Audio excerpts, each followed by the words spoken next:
É complicado isso aí, porque aí, quando eu falo de revolução, aí eu concordo, em parte, quando as pessoas falam de revolução, que é uma ruptura total de você mudar a coisa de uma forma mais rápida, né? Só que uma revolução existem muitos traumas, né?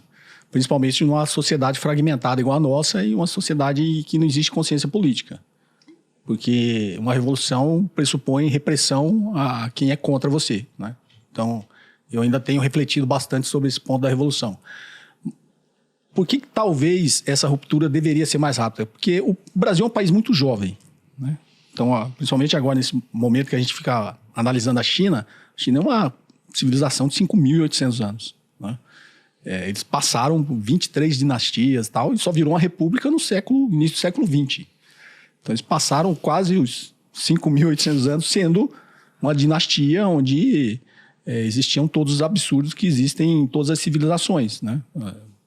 Se pegar a história da China, é uma história, na maior parte do tempo, horrenda, assim, de guerras, de tudo que a gente imagina de ruim na humanidade existiu lá. Só que eles evoluíram e aprenderam com isso, né? E tem hoje uma base filosófica para conduzir a sociedade, que é o que o Brasil não tem. Nós somos uma civilização, primeiro, somos muito jovens, perto das outras civilizações, e somos um país que foi colonizado, né? Então, eu sou descendente de japonês, você provavelmente tem alguma descendência europeia, não sei, o outro tem. A gente não tem ainda, como civilização, uma base filosófica que conduz as sociedades todas para os mesmos objetivos. As pessoas têm objetivos muito diferentes, que o que a gente consegue unir, que eu acho que é o sucesso dos países mais orientais, né? É justamente ter essa base filosófica onde ele consegue congregar o interesse de toda a sociedade num objetivo comum. Então isso é muito difícil, isso a gente tem que fazer aos poucos de forma política, como a gente tem tentado fazer. Então, como um país muito jovem, eu acho que a gente ainda está num estágio muito inicial. Você falou, é um parlamentarismo? Eu acho o parlamentarismo um sistema melhor do que o que a gente tem. Só que um parlamentarismo com um congresso fragmentado, 50 e tantos partidos que a gente tem, vai adiantar muita coisa, né? Um parlamentarismo deveria ter no máximo 5 partidos diferentes, onde você congregasse as forças políticas, fizesse os acordos para que o primeiro-ministro tivesse poder para fazer os projetos de desenvolvimento que o país teria. Então, mudar simplesmente para o parlamentarismo com o Congresso fragmentado, não sei se vai adiantar muita coisa. Vai continuar parecido com o nosso presidencialismo de coalizão. Não vai mudar tanta coisa. Eu acho que... E aí que eu volto, né? Talvez quando você faça uma análise mais ampla, assim, filosófica, eu acho que a revolução seria o caminho mais rápido, né? Seria talvez o que resolvesse. Eu ainda tenho uma certa resistência porque tem traumas numa ruptura via revolução. Então, como sociedade, talvez a gente deveria, se não pela revolução, ter mais consciência política e paciência, que vai demorar, né?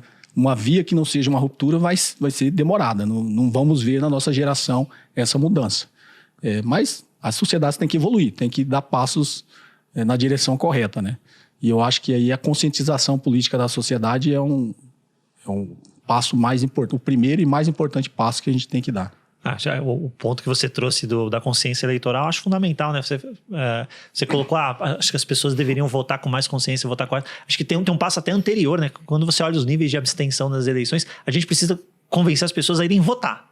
Né? Aí depois vota certo, enfim, e concordo plenamente contigo, a quantidade de partidos que a gente tem, mesmo no parlamentarismo, acho que a gente teria um primeiro-ministro a cada 30 dias, né? Com a quantidade de partidos que a gente tem, o nosso... Por isso que ele é branco, por isso que é um parlamentarismo branco, né? Porque se fosse de fato, era um primeiro-ministro a cada 30 dias, a gente precisa talvez pensar no modelo, mas também pensar nessas regras. Pelo menos é a leitura que eu fiz da tua resposta, me corrija se eu estiver errado. Pensar no modelo talvez faça sentido, é uma discussão que cabe talvez, mas por si só não resolve. Pensar nas regras, e aí a gente pensa nessa questão, o número de partidos, regra para um partido poder existir de fato, talvez seja até mais importante para que o modelo possa efetivamente dar certo. É isso? Sim. Joia. Agora vamos... Porque eu tô tentando achar dinheiro, Cobori, para o Estado poder investir. Tô tentando aqui de alguma forma, né? Então, a gente já entendeu que, do ponto de vista do orçamento, tá complicado. Porque a gente tem um Congresso ali extremamente fragmentado, mas ele é fragmentado com muito poder. porque ele acaba, né, independente de quem seja o inquilino lá do Palácio da Alvorada, né, o inquilino que dura 4 anos, independente de quem seja ele, é uma fragmentação que sabe no momento certo se unir para ir para cima desse inquilino, né? Vamos para o lado da política monetária, então, porque a gente ouve, né, algumas críticas também a este modelo que a gente tem, que é o modelo do tripé econômico, né?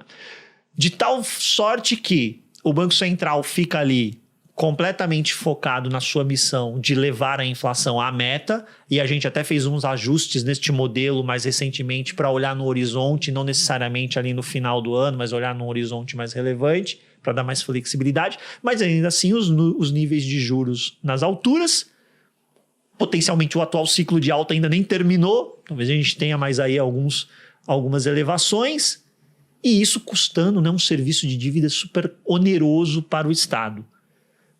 Aí vem a minha pergunta para ti este atual modelo, né, onde a gente tem juros reais lá em cima, um nível de juro nominal muito elevado, teríamos condições de rever este modelo? E se sim, onde você vê o gatilho para alguma alteração?